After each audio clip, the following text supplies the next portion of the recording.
Seja muito bem-vindo, muito bem-vinda.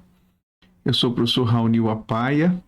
Essa é a nossa aula de literatura infanto-juvenil, um componente curricular do curso de Letras, a licenciatura em Letras do campus Venda Nova do Imigrante.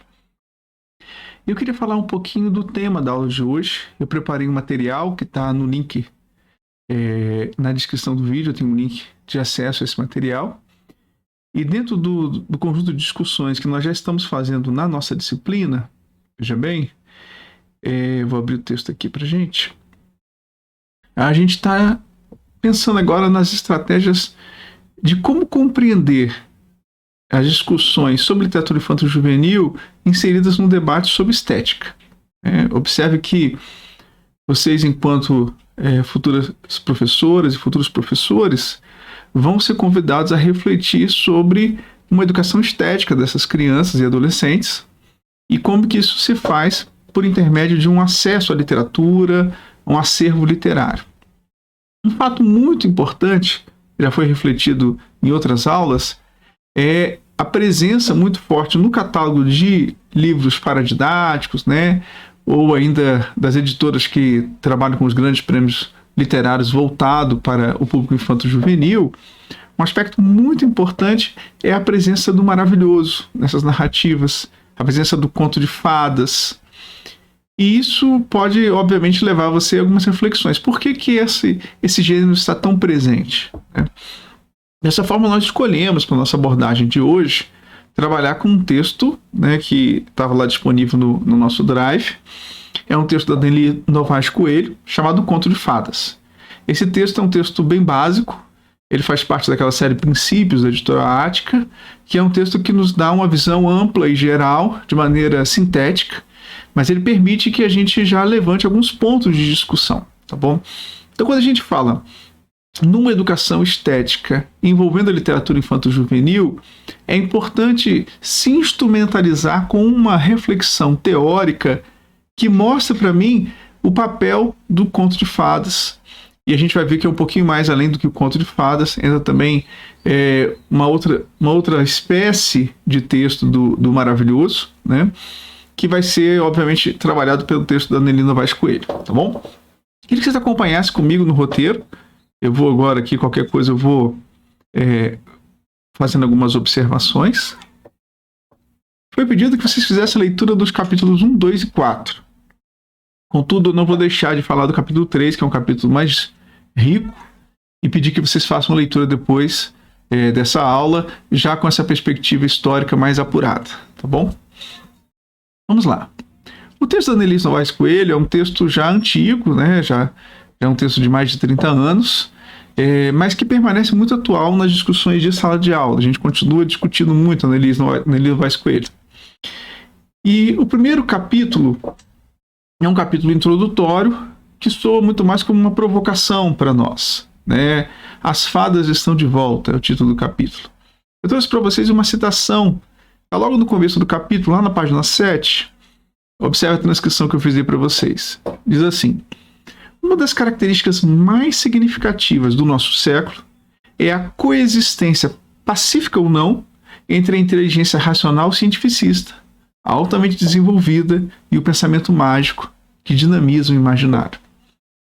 Observe que a autora ela vai colocando para nós uma perspectiva a partir da qual ela quer trabalhar toda a sua reflexão sobre o gênero conto de fadas. Ela coloca para a gente esse momento como sendo mais significativo, de uma dualidade entre, um lado, uma inteligência racional cientificista, e outro, a gente tem um pensamento mágico que dinamiza o imaginário. Quando ela coloca esses dois contrapontos, e de certa forma reformando pela seção seguinte, que vai falar ciência versus mistério, ela começa a mostrar para nós e dizer que, na verdade, não é necessariamente um contraponto essa inteligência racional cientificista altamente desenvolvida e o pensamento mágico. Ela começa a mostrar para a gente que, na verdade, são duas perspectivas que se amalgamam.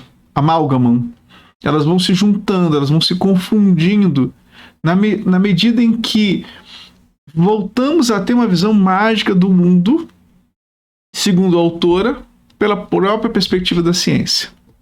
Aí lá na próxima página eu tiro uma citação em que, no final de um parágrafo, a autora conclui: a ciência está sendo levada a reconsiderar o sobrenatural, a aceitar o mistério, a buscar um novo sentido para a transcendência e a remodelar a face do próprio Deus.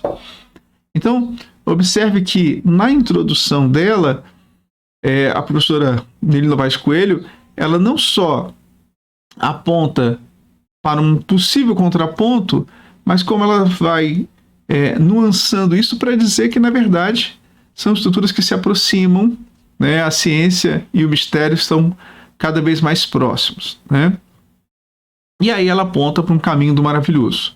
Isso tudo é uma introdução argumentativa, muito eficaz do texto dela, que de alguma maneira traz relevância para uma preocupação literária e estética com os contos de fadas. Ela está inserindo, obviamente, há mais de 30 anos, inserir esse debate, essa discussão, requeria essa preocupação, e é o que a professora, a autora, está fazendo conosco aqui agora. E ela aponta aqui ideias chaves para poder encerrar essa introdução daquilo que vem do maravilhoso. O caminho do maravilhoso significa a redescoberta dos tempos inaugurais, míticos. O caminho do maravilhoso vai apontar para uma atração pelas origens arcaicas. O caminho do maravilhoso vai apontar uma visão mágica do mundo que deixou de ser privativa das crianças.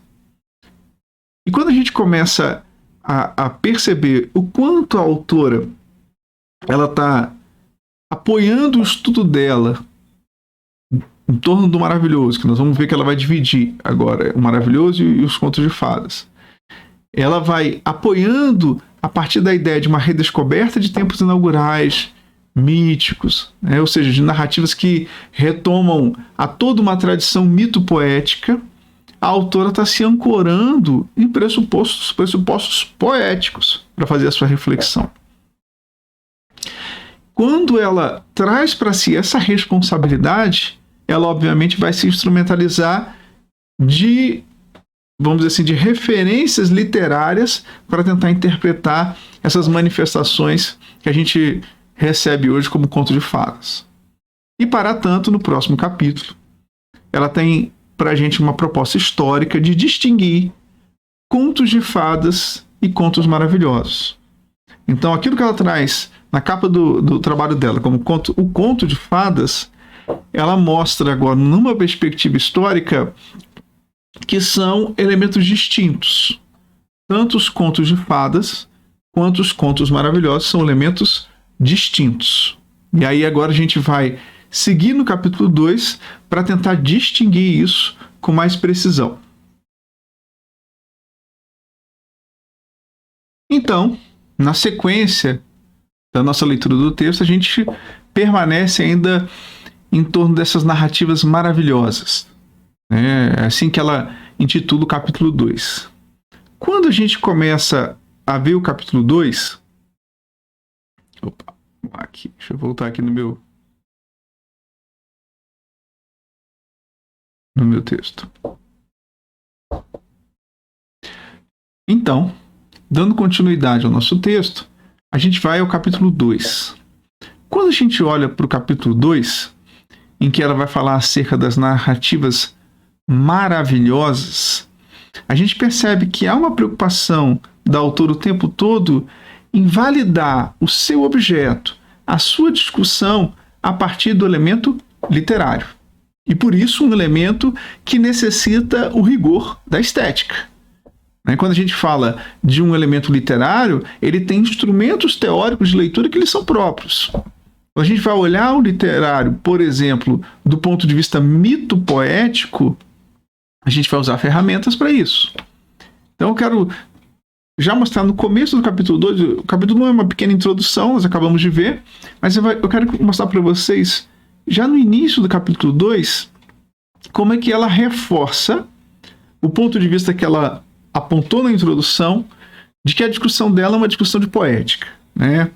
Olha a citação que eu trago para vocês. Diz assim: desde sempre, o homem vem sendo seduzido pelas narrativas, que de maneira simbólica ou realista direta ou indiretamente, lhe falam da vida a ser vivida ou da própria condição humana, seja relacionada aos deuses, seja limitada aos próprios homens. Continuo.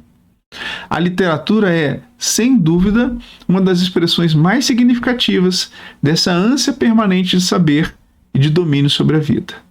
Então, quando a professora Nelly Novaes Coelho mostra que nós estamos diante de uma poética e de um arquétipo de um homem que sempre se encontra seduzido pelas narrativas, de que esse universo simbólico e imaginário é uma fruição permanente, é resultado também de uma certa angústia, de uma ânsia de saber, de ter domínio sobre a vida, ela se coloca na seguinte perspectiva: olha, eu estou falando de conto de fadas, eu estou falando de narrativas maravilhosas, mas eu estou falando delas do ponto de vista literário. E isso, obviamente, gente, do ponto de vista de instrumentalizar vocês que serão futuras professoras e professores, é riquíssimo, porque agora você não está olhando apenas para um fenômeno chamado literatura infanto-juvenil, mas está olhando para aquilo que tem origens que remontam à própria poética em si, né? E aí a gente começa então o exercício teórico propriamente dito da professora Nelly Novaes Coelho. Qual que é o exercício? Ela começa a mostrar para a gente que essas formas de narrar, que são derivadas desse gosto pelo maravilhoso, por esse arquétipo poético, essas formas de narrar, elas passaram por movimentos históricos e geográficos que, de alguma maneira, a academia foi acumulando e investigando nessas pistas uma certa tendência, uma certa lógica nesses movimentos. Para ela fazer essa reflexão desses movimentos históricos e geográficos, acho que aí é o ponto mais alto do capítulo 3, que eu não pedi necessariamente a leitura dele para hoje, mas é uma leitura que você precisa fazer na sequência. Ela começa a distinguir, como nós já havíamos apontado no final do primeiro capítulo, que existem uma espécie de subgênero do maravilhoso, né? Mas que há uma distinção, que apesar das coincidências formais, entre conto de fadas e conto maravilhoso. Ao fazer essa classificação, a professora começa a mostrar para a gente o seguinte: há coincidências formais. Do ponto de vista da forma, tanto conto de fadas como conto maravilhoso trabalha com o universo do maravilhoso.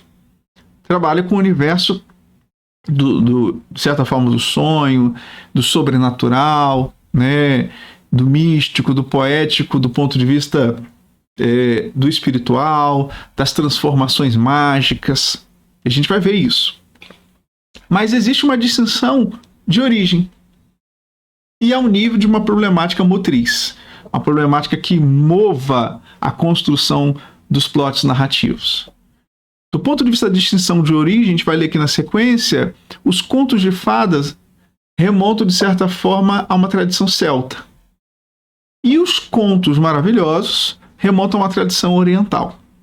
Pelo menos é esse o estudo que a professora Nelly Novaes Coelho vai construir para nós em sua reflexão nesse pequeno livro aí sobre conto de fadas. Então a gente vai avançando em camadas e vamos pensar primeiramente nessa problemática motriz, essa força geradora dos problemas narrativos. Existe uma distinção entre um eu individual e esse ser social. Existe uma distinção entre uma realização interior e uma realização exterior. Os contos de fadas vão atuar nesse aspecto do eu, nessa realização interior. Os contos maravilhosos no aspecto social, nessa realização exterior. É lógico que esses dois componentes, eles são próprios desse ser poético. Eles vão estar presentes em toda e qualquer literatura. Mas o que a professora Nelly Novaes Coelho mostra para a gente é que há um movimento que vai distinguir essas duas narrativas cujo a matéria-prima é o universo maravilhoso, que vai se dar justamente nesse nível de problemática. E isso vai ser visto numa interpretação de como a geografia dessas narrativas que foram recolhidas historicamente vão transitando e influenciando outras narrativas ao redor do mundo. Vamos ver isso aqui? Vamos ver no ponto de vista da citação. Acompanhe aí comigo. Vou desligar minha câmera aqui para facilitar para vocês. Fica mais fácil. Vamos acompanhar aqui agora. Essa citação aqui eu acho que esclarece bem para nós aqui. As narrativas do primeiro grupo são contos de fadas. Como eu falei para vocês, né? Contos de fadas e contos maravilhosos. Com ou sem a presença de fadas. Então, um conto de fadas não necessariamente vai ter a presença de fadas, né? Que é um contrassenso, mas ela vai explicar. Mas sempre com o maravilhoso. Então, essa matéria comum do maravilhoso, ela vai estar presente nos contos de fadas e vai estar presente nos contos maravilhosos. E a autora faz no capítulo 3, assim, com muito rigor, uma série de exemplos. Eu recomendo a leitura. Seus argumentos desenvolvem-se dentro da magia feérica. Reis, rainhas, príncipes, princesas, fadas, gênios, bruxas, gigantes, anões, objetos mágicos, metamorfoses, tempo e espaço fora da realidade conhecida, etc.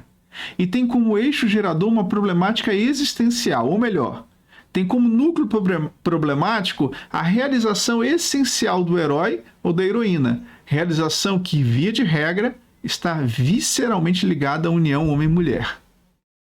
A efabulação básica do conto de fadas expressa os obstáculos ou provas que precisam ser vencidas, como um verdadeiro ritual iniciático, para que o herói alcance sua autorrealização existencial, seja pelo encontro de seu verdadeiro eu, seja pelo encontro da princesa, que encarna o ideal a ser alcançado. E aí ela aponta a origem do conto de fadas como uma origem celta do conto de fadas. Então, olha só, como eu estava explicando para vocês, a autora ela está se valendo o tempo todo de um referencial teórico que ela vai aportar para ler o conto de fadas, que é um referencial de matriz literária. Então, quando ela começa a distinguir, ela faz uma distinção histórica. Até aí a gente não tem necessariamente uma revelação literária, mas a gente tem uma perspectiva, uma astúcia histórica e geográfica, obviamente, que ela vai detalhando como essas narrativas vão se movimentando na Europa. E como elas da Europa se movimentam para o Novo Mundo, para a América, e aí vai. Mas quando a gente fala do literário, ela fala assim, as narrativas do primeiro grupo, voltando na citação, são contos de fadas. Como é que ela justifica? Ela justifica, reparem aí, com ou sem a presença de fadas, ou seja, ela vai justificar, deixa eu botar aqui, pelo nível da enunciação, mas também pelo nível dos personagens, ó, com ou sem a presença de fadas.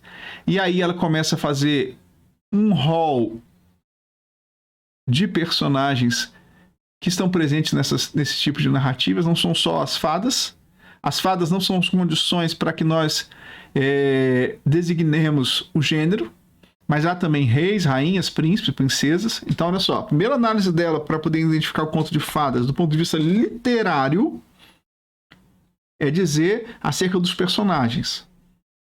Depois de falar dos personagens, ela vai falar dessa problemática existencial, desse eixo gerador. Nós estamos falando aqui de narrativa. Nós estamos falando de narratividade. A gente está falando de uma poética aristotélica, de certa forma. Por quê? Porque o eixo gerador é a realização essencial do herói ou da heroína. É uma realização que, via de regra, está visceralmente ligada a essa união homem e mulher. Então, observe que eu estou falando de personagem, de trama, e dentro dessa efabulação, de um desfecho. Então, eu estou falando realmente de categorias narrativas. A efabulação básica do conto de fadas expressa os obstáculos ou provas que precisam ser vencidas, como um verdadeiro ritual iniciático. Então, há aqui, inclusive, uma tradição do mito sendo inserido nesse universo. A gente está falando de um ritual iniciático, para que o herói alcance sua autorrealização existencial. Então, um plano do eu, um plano do indivíduo, que está associado a essa questão da existência, vai vincular um conjunto de narrativas de tradição celta àquilo que ela vai chamar de conto de fadas. Vamos continuar nessa reflexão e ver como é que ela vai distinguir agora o chamado conto maravilhoso.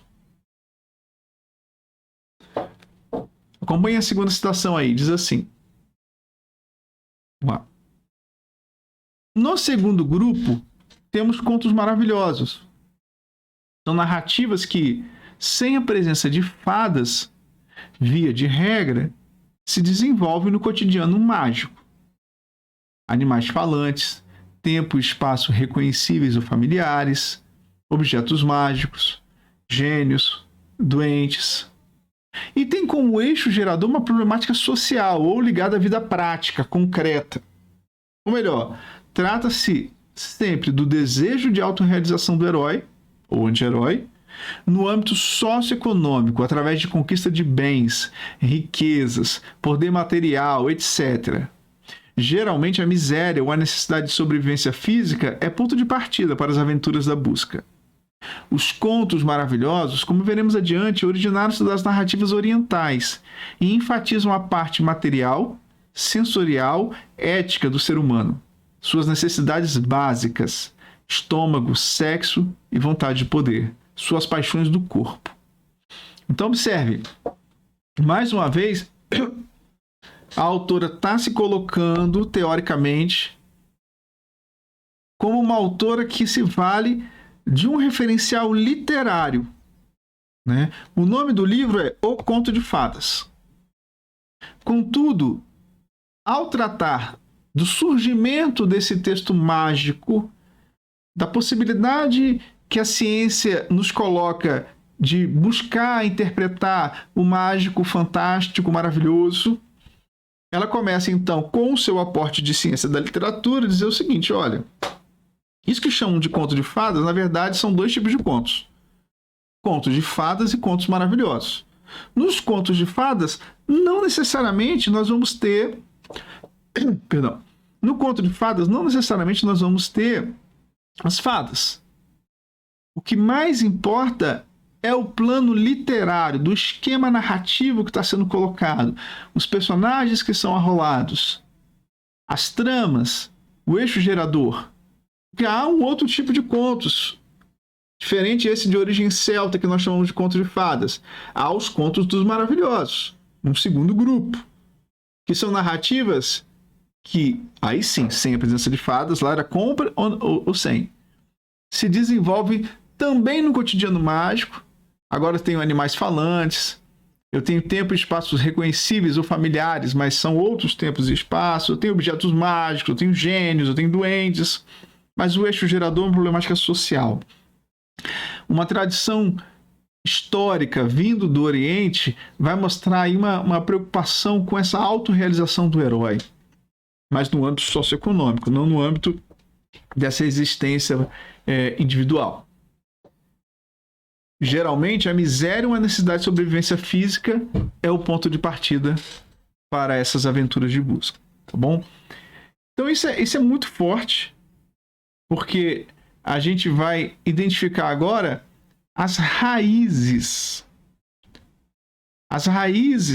que vão transformar, que vão potencializar todo esse arquétipo de maravilhoso, toda essa tradição, toda essa formulação dentro de um ambiente que eu vou chamar de literário. Então, observe uma coisa. Quando ela fala nas fontes geradoras, ela fala até que finalmente, na passagem da era clássica para a romântica, grande parte dessa antiga literatura maravilhosa, destinada aos adultos, é incorporada pela tradição oral popular e transforma-se em literatura para crianças. Olha o que a autora faz. Ela faz um arco histórico para nós. Há aqui uma linha do tempo muito bem desenhada. Quando ela consegue definir uma tradição antiga do maravilhoso, de origem celta ou de origem oriental, ela coloca para a gente uma classificação, uma verificação de uma distinção entre gêneros que se dá utilizando o material literário. E aí, nesse material literário, ela vai fazer uma transição que se associa ao romantismo. Então, a preocupação estética dela, que era de encontrar temas, personagens, tramas, ela agora se sofistica mais ainda na medida em que eu consigo identificar uma escola literária que repercute essa tradição. Uma escola literária que interage com essa tradição e, obviamente, se apropria dela, né? Uma escola literária em reação ao classicismo, em relação a toda uma tradição ligada à antiguidade greco-romana, que já teria, obviamente, os seus arquétipos, já teria os seus mitos, já teria a sua preocupação poética, mas que passa a reinventar a partir dessa outra fonte histórica e essa fonte estético-literária, que é o romantismo. E há um terceiro e último movimento, que é esse romantismo capturando a tradição oral popular para depois se transformar em alguma coisa realmente de validade para um público infantil, para as crianças. Então, quando a gente olha os contos de fadas, a gente pensa num gênero literário extremamente adequado, extremamente publicizado, comercializado e presente nesse universo da literatura infanto-juvenil. Fez parte do processo formativo de muitos de nós, da maioria de nós. Mas entender como isso chegou a essa condição e entender que esse movimento que chega a essa condição é um movimento de origens estéticas, de origens histórico-literárias, é o papel da professora Annelise Novaes Coelho com esse texto. Tá bom? Então agora nós vamos partir para uma outra reflexão em torno do capítulo 3. O capítulo 3 é um capítulo muito rico. Eu não pedi a leitura dele propriamente para essa aula, mas eu quero, pelo menos, pensar algumas ideias gerais para que vocês façam uma busca depois desse texto, tá bom? Vamos ao capítulo 3 agora?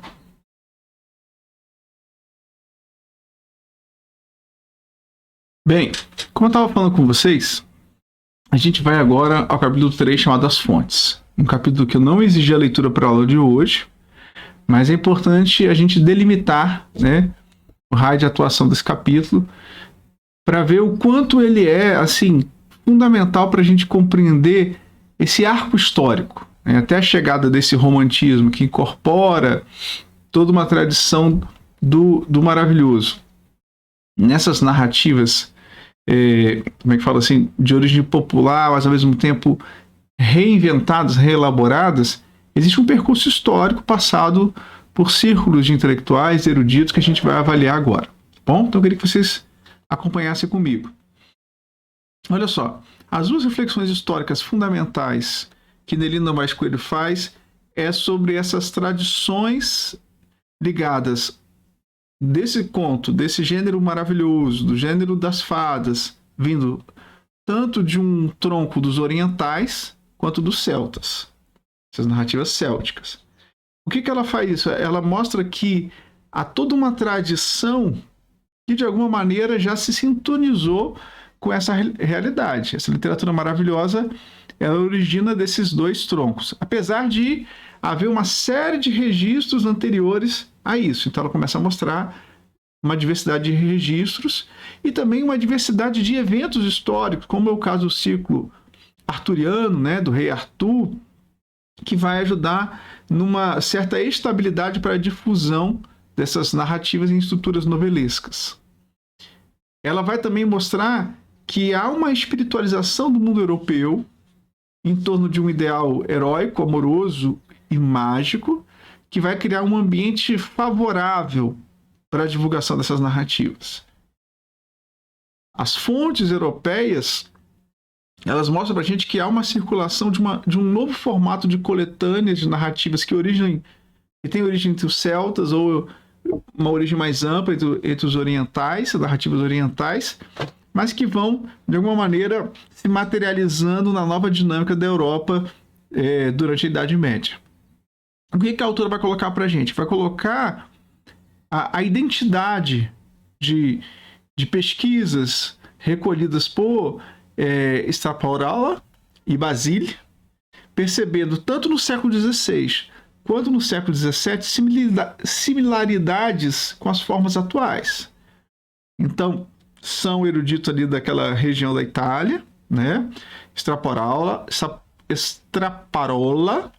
e Basile são eruditos, de certa forma, renascentistas, que vão encontrar aí primeiras coletâneas, que vão ser base, por exemplo, no caso de Straparola, de A Bela e a Fera, no caso de Basile, de Cinderela, por exemplo, e ela já começa a mostrar uma similaridade maior com essas formas atuais. Até que a gente chega naquele estudioso que realmente vai inaugurar a literatura infantil ao redor desse mágico. É o Charles Perrault, né? O francês Charles Perrault, que vai para a gente, de alguma maneira, provar a permanência de valores dos antigos. Quando ele está aqui, já no século XVII, ele começa do século XVII para o século XVIII mostrar que existem valores da antiguidade que precisam ser conservados e que podem ser conservados por meio dessas narrativas que, de alguma maneira, divertiriam as crianças que estariam em circulação dessa formação dos estados europeus, tá bom? Dá uma olhadinha nessa citação que eu trouxe para vocês. Com a publicação dos 8 contos da Mãe Gansa, nascia a literatura infantil, que hoje conhecemos como clássica.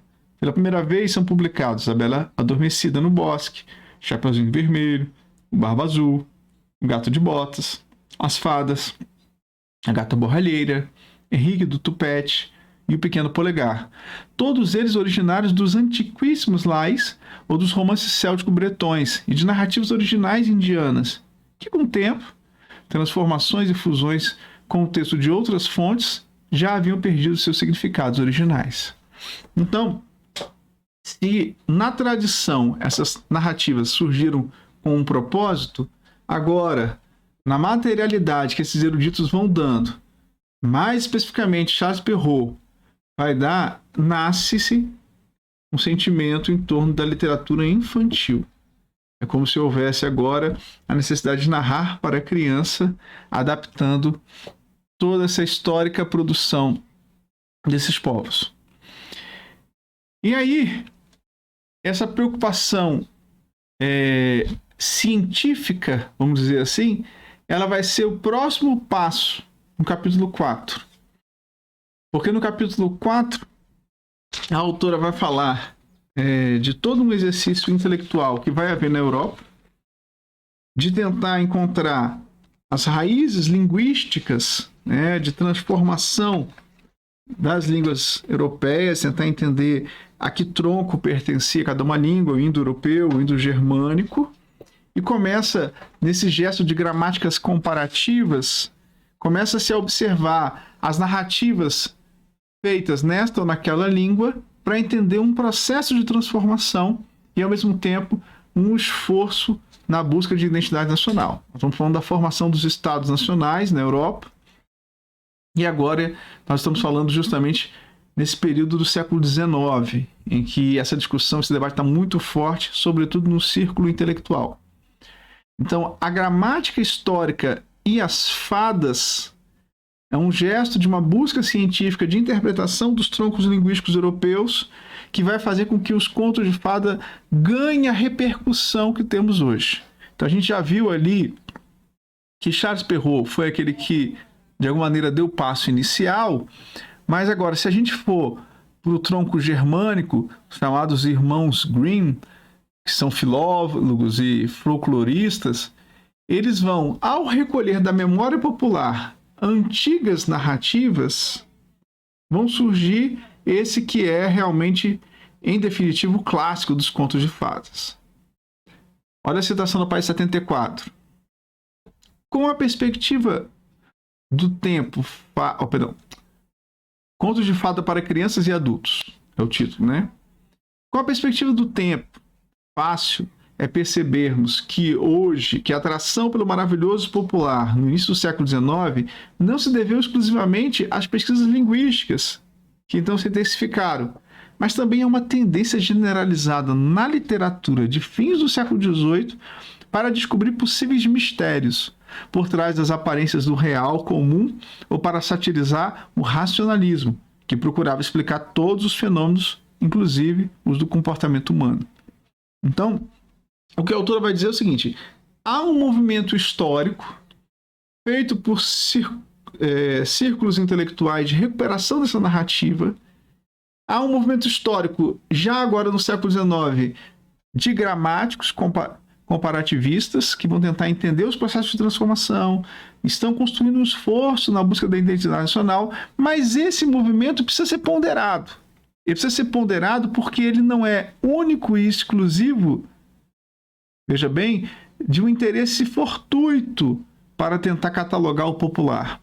Mas há também um desejo estético, obviamente de ordem burguesa, romântica, em tentar não mais explicar pelo lógico, pelo racional, mas de buscar os mistérios por trás das aparências do real.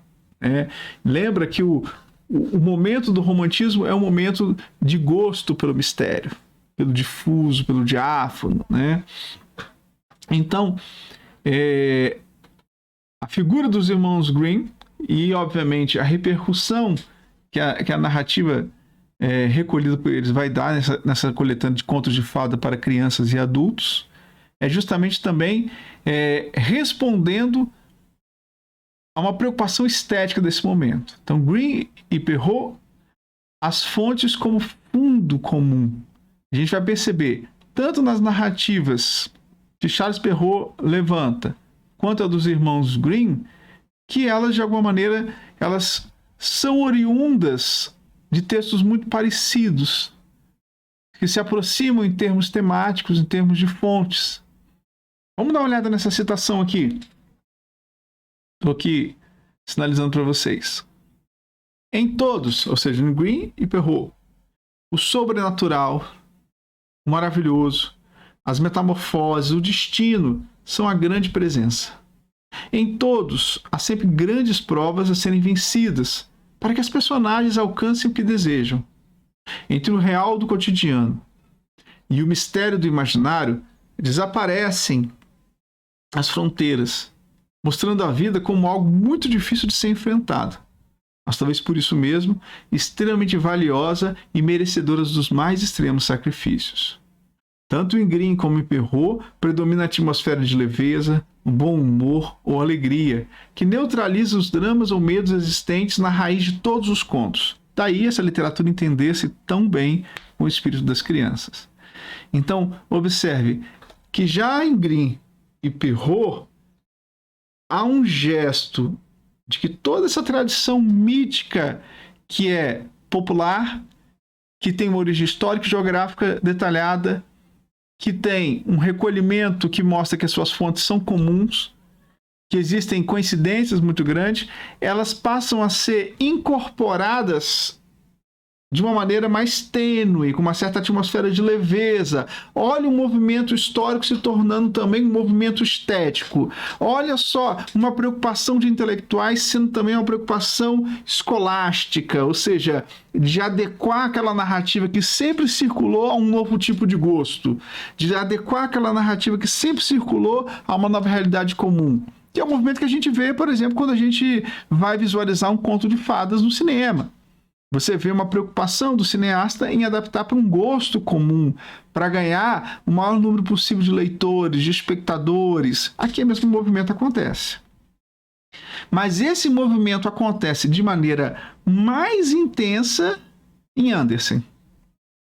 Porque aqui nós vamos ter o maravilhoso nórdico e agora, em definitivo, não mais só incorporado, mas, como diz a autora, filtrado pela razão romântica. É o romantismo que vai dar esse passo fundamental de popularizar o conto de fadas como essa grande narrativa voltada para o público infanto-juvenil. Andersen é conhecido realmente como o criador da literatura infantil, aquela literatura focada e realmente assim fundamentada para esse público infantil. Porque nele o maravilhoso está sendo reelaborado por uma fusão de um espírito cristão com um espírito liberal burguês, ou seja, criando todas as condições de circulação dessa narrativa. Essa narrativa que eu volto mais uma vez, quando a gente para fazer uma análise histórico-geográfica, essa narrativa que tem toda uma tradição. Essa narrativa que tem toda uma perspicácia da autora em observar a sua estrutura do ponto de vista poético, personagens, temas, tramas, uma narrativa que se distingue entre conto maravilhoso e conto de fadas. Essa narrativa agora ela passa a ser reelaborada pela atmosfera romântica, pela razão romântica, porque ela vai fundir um espírito cristão com um espírito liberal burguês. E essa citação, eu queria que vocês prestassem muita atenção, uma citação fundamental na aula de hoje. Diz assim: em seu universo literário, a autora fala, não há a alegria, o ludismo e a leveza de atmosfera existentes na maioria dos contos de Grimm. Tá? Deixa eu acertar aqui, é leveza. E Perrault. Os momentos de bom humor e descontração em Andersen são poucos. Predomina em geral um ar de tristeza ou dor. Então, olha só. Mesmo que nenhuma narrativa viesse pelas ponderações da pesquisadora de maneira pura, ela vai sofrendo incorporações do momento histórico, das intenções, das preocupações, em Andersen isso é radicalizado. Predomina nele, em geral, um ar de tristeza ou dor. Em compensação, há ali uma enorme ternura humana, principalmente dirigida aos pequenos e desvalidos, no confronto constante entre o poderoso e o desprotegido, o forte e o fraco. Seus contos enfatizam não só a injustiça do poder explorador, como também a superioridade humana do explorado, expressando assim a consciência democrática e cristã de que todos os homens devem ter direitos iguais, ideal básico do romantismo. Enfim, sente-se, em todos os contos de Andersen, o esforço de racionalização do imaginário, em benefício de um mundo real mais gratificante para todos os homens. Então a gente chega nessa citação aqui, vendo que o gesto de Andersen está completamente comprometido com uma tradição estética romântica, de base estético-burguesa. Porque na antiguidade, o sobrenatural sempre desempenhou um papel absoluto, diferente desse mundo agora romântico. Para fechar a citação da autora, todo esse mundo mágico, sobrenatural, próprio do arcaico, próprio da nossa tradição, da nossa condição humana, e daí então a viés da poética, expressa no nível do sonho e do imaginário as lutas e paixões que o ser humano enfrenta no mundo real, para encontrar aí o seu lugar verdadeiro ou para alcançar sua autorrealização. Então, retomando o que foi visto no primeiro, esse mundo mágico e sobrenatural é próprio do arcaico. Ele expressa condições humanas, conflitos humanos, nível do sonho e do imaginário, lutas e paixões, questões existenciais, individuais e questões sociais. Mas a gente tem que ver que ele vai sofrendo alterações conforme os interesses estéticos. Bom, então essa é a reflexão, queria voltar aqui a câmera para mim, essa é a reflexão que a gente faz da leitura do texto da professora Nelly Novaes Coelho. Né? É um texto riquíssimo, espero que vocês tenham compreendido assim, as bases e que vocês agora possam fazer uma atividade que eu vou propor a partir do conto da Branca de Neve, recontado pelos irmãos Grimm, possam ler o texto usando esses elementos estruturais que ela apresenta no texto, no estudo dela sobre o conto de fadas. Porque dessa forma, se eu me instrumentalizo tecnicamente, entendendo que existe uma tradição, que existe uma história, que existe uma geografia e que existe uma relação mito-poética em torno dos contos de fadas, eu passo a olhar essas narrativas de uma maneira diferente. Quando eu, além de perceber uma tradição arquetípica, ou seja, de personagens, de tramas, do universo do maravilhoso, né, de uma problemática motriz, além de perceber todo esse conjunto, eu percebo que isso vai sendo reinventado conforme as intenções estéticas burguesas românticas vão sendo adaptadas conforme a necessidade de construir um público infantil, conforme a necessidade de se educar um público infantil por meio da literatura, eu começo a perceber, a rigor, camadas estéticas que podem ser trabalhadas nesse texto literário, tá bom? Então, vamos fazer a leitura agora do Conto de Fadas, da Branca de Neve, e na sequência eu quero ver uma reflexão de vocês sobre o texto teórico a partir da leitura do Conto de Fadas, tá bom? Obrigado para quem ficou até aqui na minha aula, eu agradeço muito a sua atenção e a gente continua agora com a atividade prática. Um abraço.